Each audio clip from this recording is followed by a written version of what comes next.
My family disowned me for being selfish. The $3 million inheritance revealed their true colors. My name is Alex, a 28-year-old man. I grew up in the shadow of my older brother, Michael.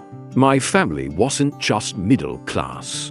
They were middle class with aspiration. My father, a perpetually disappointed accountant, and my mother, a social climber whose smile never reached her eyes, built their world around a single principle: perceived success. Michael was their golden child. He checked every box: straight A student, star quarterback, then a wealthy finance pro with a luxury condo and a fiancée named Brittany, who looked like she was bred for country clubs. He represented their ultimate victory. I was the factory error, the artist, the sensitive one. I dropped out of a business degree to pursue graphic design. I work freelance.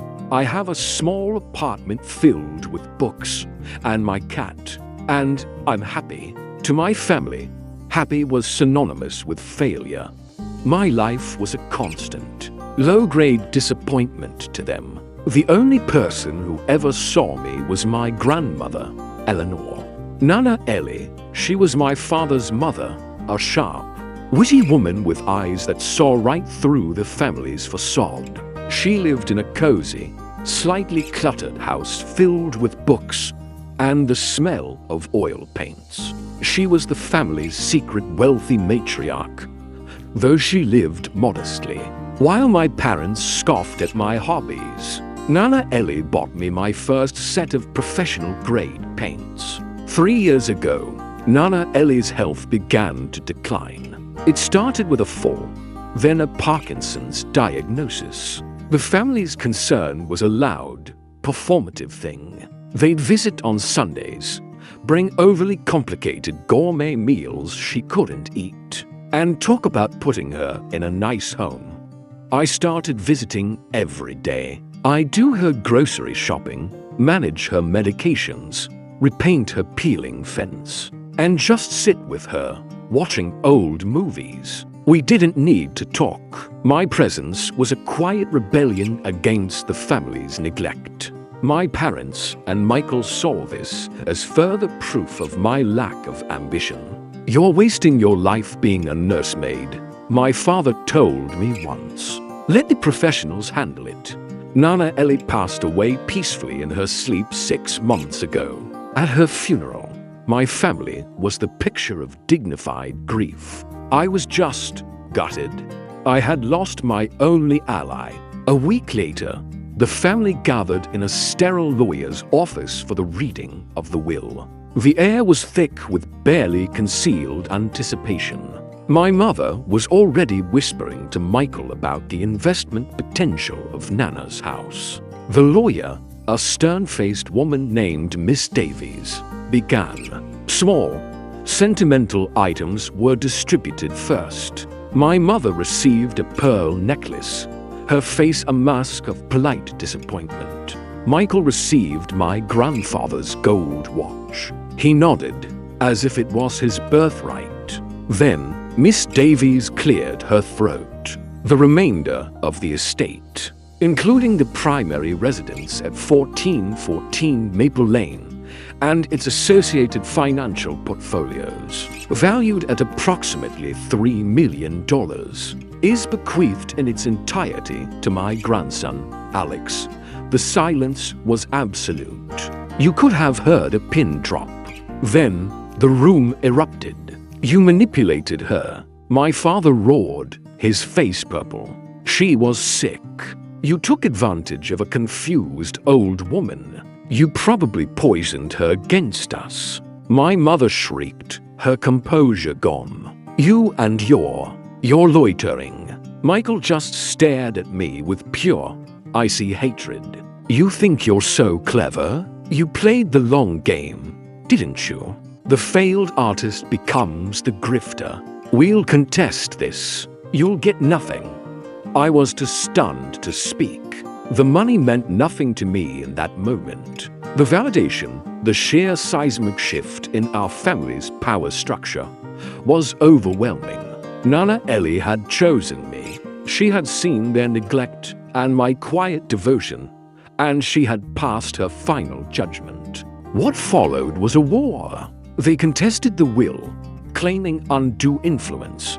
They hired a slick lawyer who dug into my life, trying to paint me as a manipulative freeloader. My freelance work became unstable. My daily visits were calculated isolation. They even tried to use my cat as proof I was an irresponsible eccentric. The stress was immense. The legal fees were draining the very inheritance I was fighting for. My family waged a scorched earth campaign on my reputation, telling extended family and friends that I had stolen their inheritance. But I had a secret weapon. Nana Ellie, in her infinite wisdom, had anticipated this.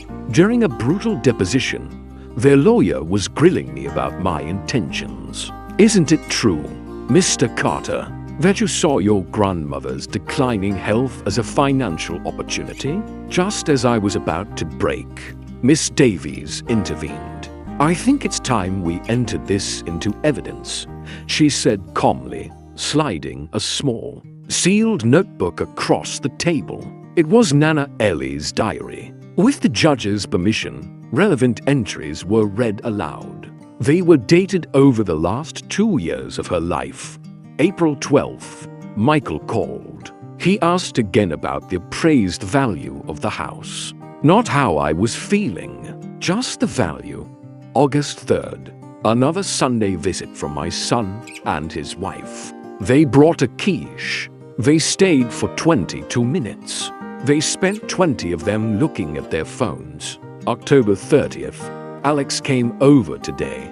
He fixed the leaky faucet and didn't say a word about it. We watched Casablanca. He is the only one who sees me as a person, not a bank account. Final entry. My will is clear. I am leaving my world to the one who made it worth living in.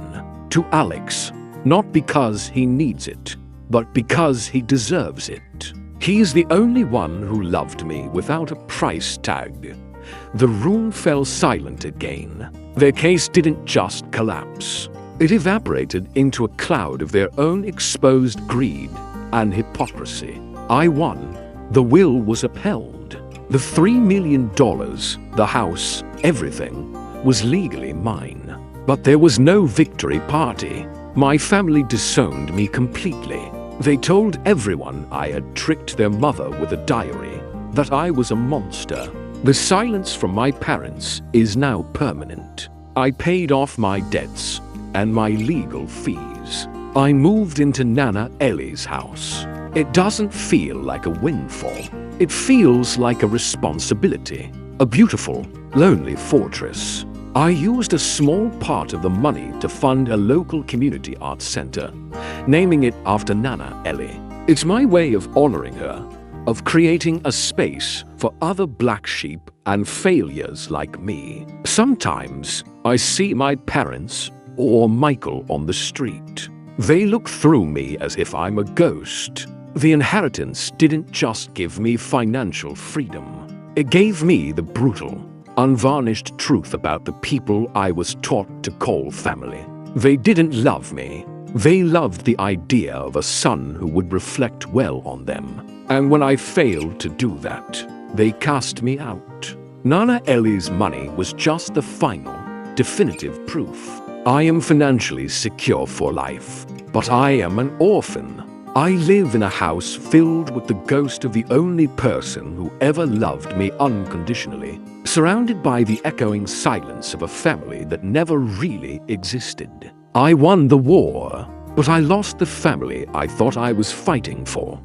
TLDR. My family always favored my successful older brother and saw me as a failure. I was the only one who cared for our grandmother in her final years, while they neglected her. When she died, she left me her entire $3 million estate. Disinheriting them, they accused me of manipulation and contested the will, but her diary proved their greed. leading to them disowning me after I won.